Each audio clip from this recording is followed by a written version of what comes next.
안녕하세요. 대단히 반갑습니다. 개미년 텃밭 농사의 즐거운 올해 텃밭 농사는 3월 20일에 분양이 결정되었다. 임차비 3만원을 입금해야 했고 하남 시민을 쟁여하기 위한 주민등록 등본을 제출해야 했다.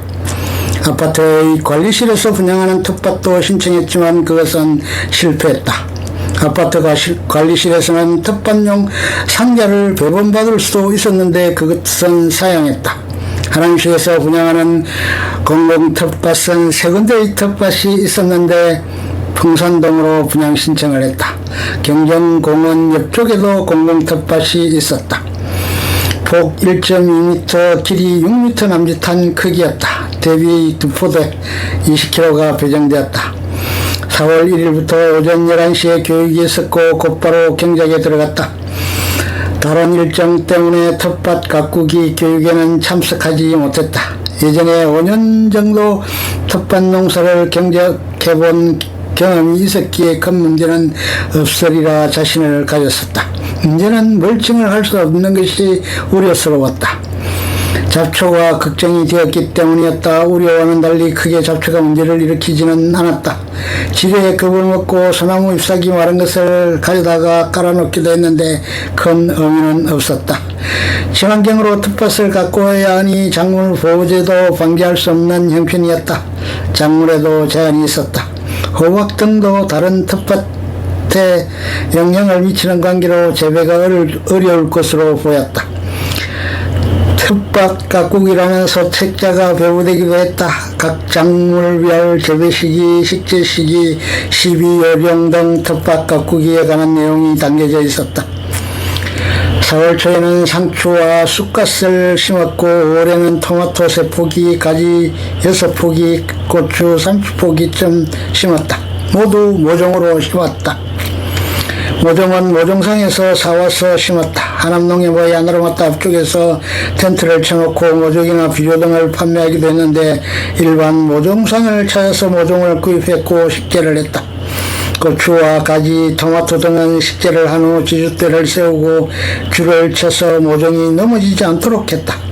텃밭에서 경작을 할 수 있는 시간은 오전 9시부터 오후 6시까지였다. 처음 시작해서는 매일 텃밭에 가서 물을 주고 관리를 했다. 상추, 쑥갓의 뿌리가 활착이 되기 전까지의 기간 동안이었다. 아내의 요청에 따라 장에서 장을 봐온 대파도 텃밭에 심었다. 한 단은 개별적으로 줄을 지어 심었고 다른 한 단을 통째로 심었다.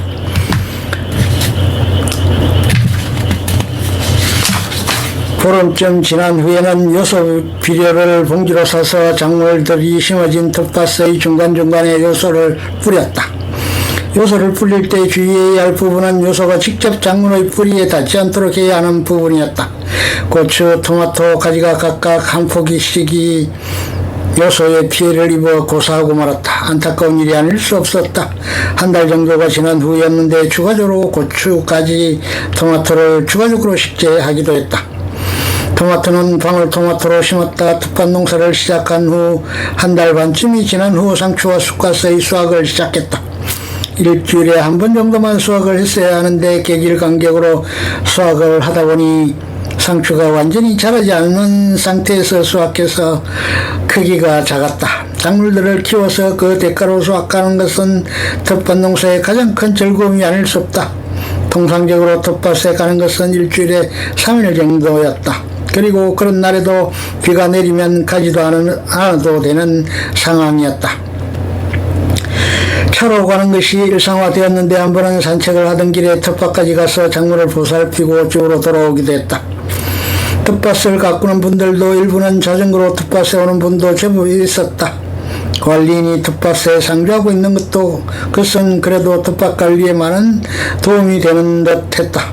텃밭의 일부 땅에는 감자를 심어 놓기도 하고 최종포로 활용을 하기도 했고 또 다른 부분은 유희지에 백일홍, 봉숭아 등을 심었다. 그리고 관리소 앞쪽에는 모종을 키우기도 했다. 유휴지에 심은 감자에 관해서는 유치원생들이 수학 체험을 할 수 있도록 했다. 고사리 손으로 감자를 수확하는 기쁨을 선사하기도 했다. 처음에는 감자를 심었는데 후에는 텃밭의 가장자리에 하얀 가지를 심기도 했다. 왜 하얀 가지를 심느냐고 질의를 했더니 아이들에게 선물용으로 주기 위해서라고 했다. 아이들이 오리알 같은 열매를 먹는 용으로 활용하는 것이 아니라 그것에 그림을 그린다든지 등 공예용으로 장식용으로 활용을 한다는 설명이었다. 수확물을 자체적으로 다 먹거나 활용하지 못해 이리저리 나눠주기도 하고 각종 모임시에도 상추 등을 갖고 가 활용하기도 했지만 그래도 남는 부분은 제대로 소화시키지 못했다. 아들네에도 제법 나눠줬지만 어쩔 도리가 없었다. 아내가 직장에도 여러 세계 나눠주기를 다반사로 했음에도 처치곤란인 상황이 되었다. 6월 말에는 쑥갓에 꽃이 피어 더 이상 수확은 할 수 없게 되었다. 다음 차례는 상추가 꽃을 피웠다. 양분이 모두 꽃을 피우는데 활용되다 보니 제대로 상추를 수확할 수 없게 된 셈이다. 6월 말에는 상추와 쑥갓 사이 씨앗을 뿌렸다. 7월에는 여름용 상추를 다시 모종으로 식재했다. 가지, 토마토, 고추도 본격적으로 수확이 시작되었다. 7월 초에는 복합 비료를 뿌렸다. 가지가 문제가 생겼는지 잎에 모래 같은 이물질이 뿌려진 듯 생겼는데 그런 잎들을 대부분 잘라주기도 했다. 그리고 2차적으로 고추의 줄을 두 번째로 쳐주었다. 지주대 등은 충분히 가지고 있었던 자재여서 큰 비용이 들지는 않았다. 모종, 비료값 등의 7, 8만원 정도가 든 듯하다. 여러가지 기본적인 모종삽, 가위 등은 아이스박스를 갖다 놓고 그것에 보관을 했다. 장화도 텃밭에 갖다 놓았다. 텃밭을 시작할 때 필요한 농기구 등은 관리소에 다 준비되어 있어 그것을 빌려서 사용한 후 반납하면 되었다. 전지한 잎 등 작물의 이처리물 등은 일정한 적시장이 있어 그곳에 버리면 되었다. 가족들이 모임을 할 수 있는 공유장소로서의 평상 등은 입구에 별도로 마련되어져 있었다. 물 뿌리개 등도 원초적으로 제공되었다. 배수로 등도 관리소에서 별도로 관리하고 텃밭 주위로 만들어주었다.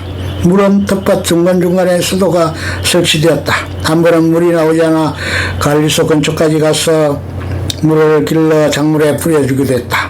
텃밭 개장식은 이에는 텃밭이 식은장치로 잠겨져 있어 함부로 출입할 수 없었다. 어떤 분들은 꽃들을 가꾸기도 했다. 멋지게 텃밭을 가꾸는 이는 거의 프로 농사꾼이라고 해도 손색이 없을 정도로 멋지게 텃밭을 가꾸는 이도 있었다. 해바라기를 심어서 가꾸기도 했고 오이를 심어 오이가 주렁주렁 열리게 관리하는 이도 있었다. 가족들이 텃밭에 와서 경작을 하기도 했고 어떤 이는 유아를 데리고 와서 농사체험을 시키기도 하는 모습은 부러움을 사기에 충분했다. 결국 예전처럼 가지는 깨끗이 씻어서 자란 후 농산물 건조기에 건조를 시켜서 보관해야 할 것으로 보인다. 이제 1차적인 텃밭 농사는 8월 중순이면 마무리가 될 것이다. 물론 고추는 계속 수확할 수 있으리라. 8월 말부터는 다시 퇴비를 뿌리고 경운을 한 후 배추와 무를 심어야 할 것이다. 워낙 협소한 텃밭이라 많은 양을 식재할 수는 없겠지만 그래도 키우고 관리를 해나가야 할 것이다. 텃밭 가꾸기는 일기를 꼼꼼하게 기록하고 홍보하는 블로그에 포스팅을 하는 이도 있었다. 나도 항상 텃밭에 갈 때마다 작업이 끝나면 작물의 성장 모습을 사진으로 남겼고 인증샷을 찍었다. 나중에는 동영상을 촬영하기도 했다. 아무튼 텃밭 농사도 이제 절반이 지나고 있다. 무더위에 작물을 가꾸는 것이 어렵고 힘들기도 하지만 언제나 노력은 배신하지 않는다는 철칙을 믿고 우직하게 작물을 키우면서 공 심은 데 콩나고 파 심은 데 밭난다는 속담처럼 그렇게 정직한 농사에서 세상사의 이치를 깨우쳐가는 듯하다. 항상 농심은 천심이라는 말도 떠올리며 우리 먹을거리를 책임지는 농민에게 감사하는 마음으로 세상을 살아야 하리라.